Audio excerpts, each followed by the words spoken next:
Well, they did it. They finally did it. Microsoft made a Surface gaming laptop. Or did they? Regardless of how you categorize it, this new Surface Laptop Studio is easily the most powerful Surface device ever made, and that's pretty exciting.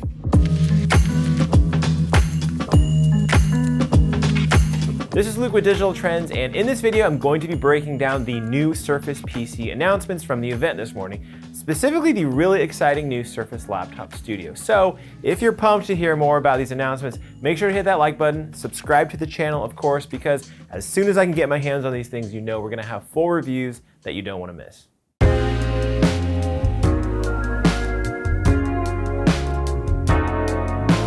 So Microsoft just announced a ton of new products in their annual fall Surface event, and that includes the new Surface Pro 8, the Surface Go 3, and the Surface Duo 2. Remember that thing? And there was a lot more even than that. But it was this brand new product that caught my eye, a new device in the Surface lineup called the Surface Laptop Studio. We've all been waiting for Microsoft to make a true pro-level Surface device for a long time, because yes, we have the Surface Pro, but if we're really talking about professional level performance, you really only had one choice in the Surface lineup, which was the Surface Book. It's a device I've always liked, but it has a really unique form factor that made it a pretty niche device that was hard to compare apples to apples with something like the Dell XPS 17, the MacBook Pro 16, or a host of other powerful laptops out there. And that's where the Surface Laptop Studio comes in, but it also fills the hole of a gaming laptop in the lineup. With the Xbox pedigree in the Microsoft brand, it always felt like such an obvious move for Microsoft to support PC gaming in full with its own Surface branded gaming laptop.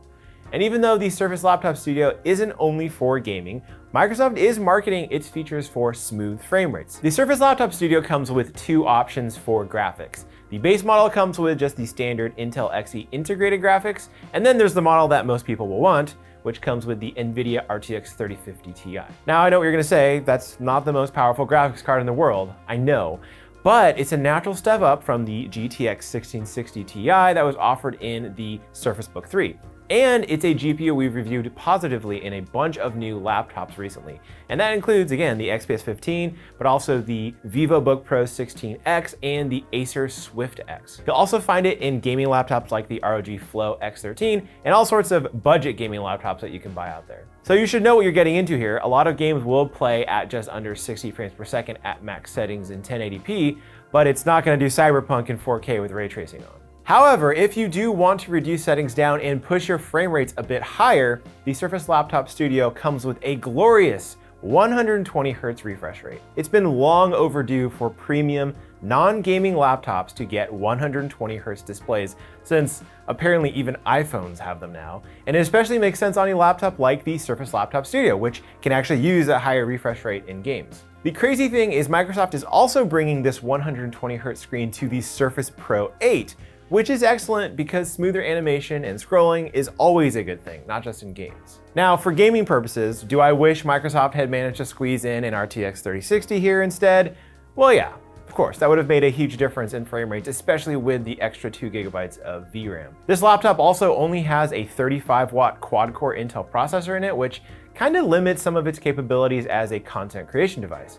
Kind of an odd choice for a laptop that is marketed specifically towards that creative type of audience. But let's remember, this is actually a fairly small laptop. The screen size is just 14.4 inches, which is a 2400 by 1600 resolution in 3:2 aspect ratio, of course. It's also only 0.7 inches thick and 4 pounds, so it's in the ballpark of all these other thin and light content creation laptops out there. And that thickness and weight is also really impressive considering the Hinge. And yes, I managed to get this far in the video without actually talking about what is possibly the most unique thing about the Surface Laptop Studio, which is the Hinge. It can be used in a few different modes, including a standard laptop mode, of course, but also a secondary mode it calls the stage mode, where the bottom of the screen detaches and then pulls forward, which is great for touchscreen use or Surface Pen use, or even just for watching movies or playing games with a controller, really anything that doesn't use the keyboard. You can even do a second fold around so that the screen rests flat on top of the keyboard in what it calls studio mode,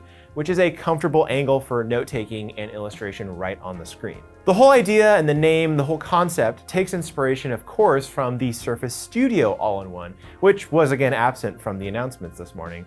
But the kernel of the cool design gets carried over here into the Surface Laptop Studio. I should say this is a design that we've seen in a couple of laptops before, of course, most notably the HP Elite Folio, which accomplished this whole pull forward mode using leather, though it didn't have anywhere near this much power. So those are the basics on the new Surface Laptop Studio, but stick around because there are two other really important points about this design that I think need to be mentioned. One I really like, and one that's a little disappointing.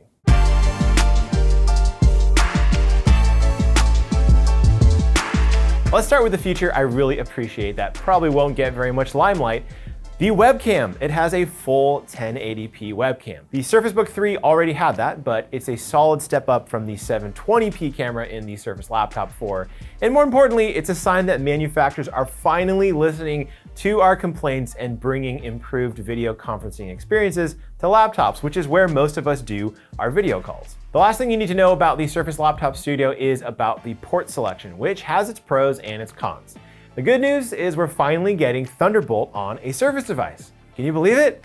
It's hard to believe that this is the first, but it's long overdue, and it ensures that you're getting the best docking experience, the fastest transfer speeds, and even support for high-powered peripherals like external GPUs. The problem with the port selection is that's kinda all you're getting. It's two Thunderbolt 4 ports, a headphone jack, and the magnetic Surface Connect port for power. That's not a lot. No USB-A, no HDMI, and no SD card slot. That's a bummer, and it's not gonna age well, knowing that Apple is probably gonna bring back those ports on the upcoming M1X MacBook Pros. Speaking of the MacBook Pro, we should talk about price comparisons. The Surface Laptop Studio starts at $1,600, which isn't cheap, especially since that's the model without the discrete GPU. The Dell XPS 15 will continue to be a really tough rival here, and you can always get similar performance for a lot less in something like the Acer Swift X. But right now, if you go out and buy the Intel-powered 13-inch MacBook Pro, it's gonna cost you a starting price of $1,800. And I know not a lot of people are doing that right now, but assuming Apple keeps that same price for the upcoming M1X 14-inch MacBook Pro when it launches, Microsoft is gonna have a really unique, well-priced alternative on its hands. Hey, thanks for checking out this video. There's a ton we still don't know about the Surface Laptop Studio, so if you have a question, please leave it down in the comments below, and I will do my best to get to it in the full review coming soon.